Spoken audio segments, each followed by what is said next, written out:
సార్వత్రిక ఎన్నికలు చివరి దశకు వచ్చాయి. 7 దశల్లో భాగంగా ఇక చివరి దశ మాత్రమే మిగిలింది.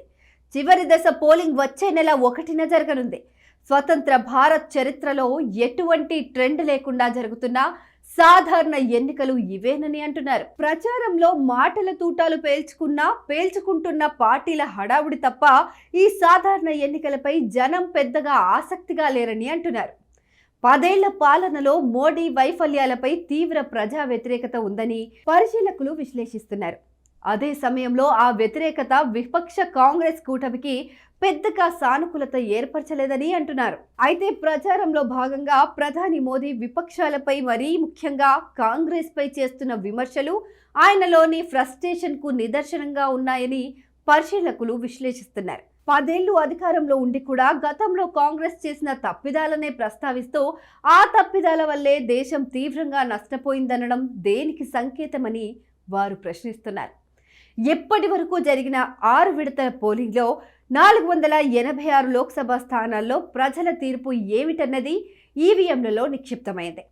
ఈ 6 విడతల్లోనూ కూడా బీజేపీ పర్ఫార్మెన్స్ను బట్టి చూస్తే ఆ పార్టీ ఆశిస్తున్న భారీ విజయం అనుమానమేనన్నది సర్వత్రా వినిపిస్తున్న మాట. ముఖ్యంగా బెంగాల్, పంజాబ్, హర్యానా, ఒడిశా, తమిళనాడు, కర్ణాటకల్లో ఆ పార్టీకి తీవ్ర ఆశాభంగం తప్పదని రాజకీయ వర్గాల్లో చర్చ జరుగుతోంది. ఇక జూన్ 1వ తేదీ చివరి విడత పోలింగ్ జరగనుంది. మొదటి 2 విడతల్లో దక్షిణాదిలో ఎక్కువ స్థానాల్లో పోలింగ్ జరిగింది. ఈసారి దక్షిణాదిలో 50 నుంచి 60 సీట్లు వస్తాయని బీజేపీ భావిస్తుంది. ఉత్తరాదిలో కొన్ని స్థానాలు కోల్పోతున్నామన్న అంచనాకు వచ్చింది. ఉత్తరాదిలో కోల్పోయిన స్థానాలు దక్షిణాదిలో భర్తీ అవుతాయన్న నమ్మకం వ్యక్తం చేస్తున్నారు.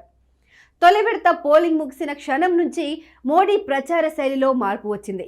ఆయన మతం ప్రాతిపదికన ఓట్లు రాబట్టుకుని మరోసారి అధికారంలోకి రావాలన్న ప్రయత్నానికి తెరలేపారన్నది ప్రస్ఫుటంగా అర్థమవుతోంది. పంజాబ్లో ఎన్నికల సభలో మోదీ సిక్కుల పవిత్ర స్థలం కర్తార్పూర్ సాహిబ్ గురుద్వారా పాకిస్తాన్ నుంచి భారత్లో కలుపుకునే మంచి అవకాశాన్ని 1971 బంగ్లా విమోచన యుద్ధంలో అప్పటి ప్రధాని ఇందిరా పోగొట్టారని విమర్శించారు. తానైతే అప్పుడు భారత్ అధీనంలో ఉన్న 90,000 మంది పాక్ సైనికులు కర్తార్పూర్ ఇస్తే వదులుతామని షరతులు పెట్టేవాణ్ణని పేర్కొన్నారు.